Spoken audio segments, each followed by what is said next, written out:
Assalamualaikum warahmatullahi wabarakatuh. Kami dari kelompok 8 akan mempresentasikan tentang pasar modal syariah. A. Pengertian pasar modal syariah. Secara umum, yang dimaksud dengan pasar modal syariah adalah seluruh aktivitas di pasar modal yang memenuhi prinsip-prinsip Islam.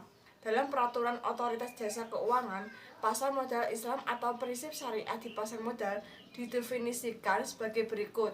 Prinsip syariah di pasar modal adalah prinsip hukum Islam dalam kegiatan syariah di pasar modal berdasarkan fatwa Dewan Syariah Nasional Majelis Ulama Indonesia atau MUI. Sepanjang fatwa dimaksud tidak bertentangan dengan peraturan otoritas jasa keuangan tentang penerapan prinsip syariah di pasar modal atau otoritas jasa keuangan lainnya pada fatwa DSN MUI. Fungsi pasar modal syariah. Pasar modal berperan menjalankan dua fungsi secara simultan, berupa fungsi ekonomi dengan mewujudkan pertemuan dua kepentingan, yaitu pihak yang memiliki kelebihan dana dengan pihak yang memerlukan dana, dan fungsi keuangan dengan memberikan kemungkinan dan kesepakatan untuk memperoleh imbalan bagi pemilik dana melalui investasi. Pada fungsi keuangan, pasar modal berperan sebagai sarana bagi pendapat perusahaan untuk mendapatkan dana dan masyarakat pemodal atau investor. Dana yang diperoleh dari pasar modal dapat digunakan untuk pengembangan usaha, ekspansi, penambahan modal kerja, dan lain-lainnya.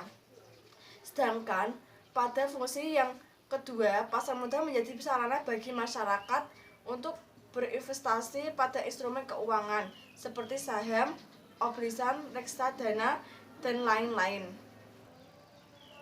Menurut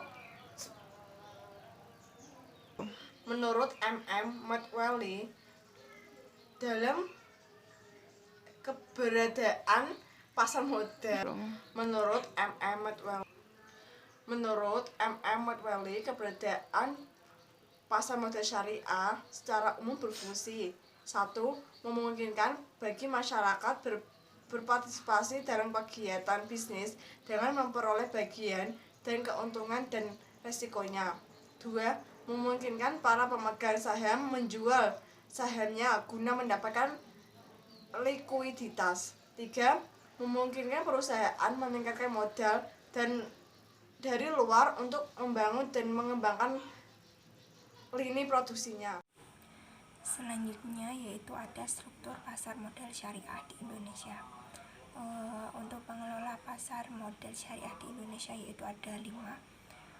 BPPAM yang didirikan di Indonesia pada tanggal 10 Agustus tahun 77, lalu Bursa Efek, lalu selanjutnya lembaga clearing dan pinjaman, yang keempat yaitu lembaga penyimpanan dan penyelesaian, dan yang terakhir yaitu penyelenggaraan perdagangan surat utang negara di luar Bursa Efek.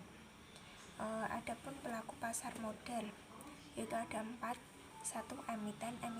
Emiten yaitu perusahaan yang melakukan penjualan surat-surat berharga atau melakukan emisi. Yang kedua yaitu investor atau pemodal. Yang ketiga yaitu perusahaan pengelola dana atau investment company. Dan yang keempat yaitu reksadana, yaitu wadah yang digunakan untuk menghimpun dana dari masyarakat penuh modal untuk selanjutnya diinvestasikan.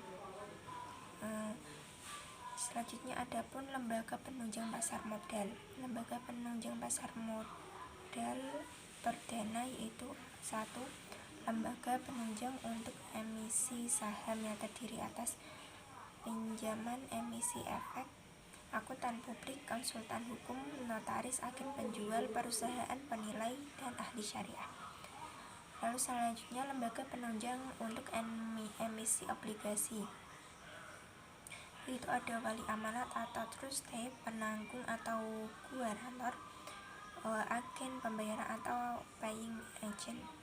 Dan selanjutnya yaitu lembaga penunjang pasar sekunder, terdiri atas perusahaan efek atau securities company, perdagangan efek atau dealer, perantara perdagangan efek, dan yang terakhir yaitu biro administrasi efek. Bagian yang C yaitu instrumen pasar modal syariah.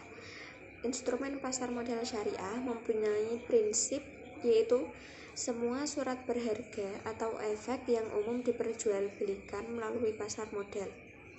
Efek adalah setiap surat pengakuan utang, surat berharga komersial, saham, obligasi atau yang lainnya. Instrumen pasar modal syariah secara khusus memperjualbelikan efek syariah. Efek syariah adalah efek akad pengelolaan perusahaan dengan cara penerbitan atau mengurus prinsip-prinsip syariah yang didasarkan atas dasar ajaran Islam.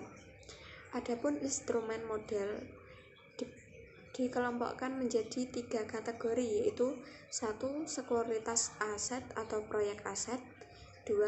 Sekuritas hutang atau emisi surat hutang, ketiga sekuritas modal. Sehingga kriteria dan efek syariah yang dapat diperdagangkan menurut fatwa yaitu sebagai berikut. 1. Saham syariah merupakan surat bukti atau tanda kepemilikan bagian modal dari perusahaan terbatas. Yang kedua yaitu obligasi yang merupakan bukti utang atau dari emiten yang dijamin oleh penanggung yang mengandung janji bahwa pembayaran bunga atau janji yang lainnya. Yang ketiga, surat berharga syariah negara atau SBSN yang merupakan surat berharga negara yang diterbitkan berdasarkan prinsip syariah sebagai bukti atas bagian penyertaan terhadap aset SBSN. Yang keempat, reksadana syariah merupakan reksadana yang beroperasi menurut ketentuan dan prinsip syariat Islam. Yang kelima, efek beragun aset syariah merupakan efek yang diterbitkan oleh kontrak investasi kolektif EBA syariah yang portofolionya terdiri atas aset keuangan. Yang keenam, peran syariah yaitu fatwa menyatakan bahwa kehalalan investasi di pasar modal tidak hanya berhenti pada instrumen efek yang bernama saham saja, tetapi juga pada produk derivatifnya. Sekian dari kelompok kami. Apabila ada kesalahan mohon dimaafkan. Wassalamualaikum warahmatullahi wabarakatuh.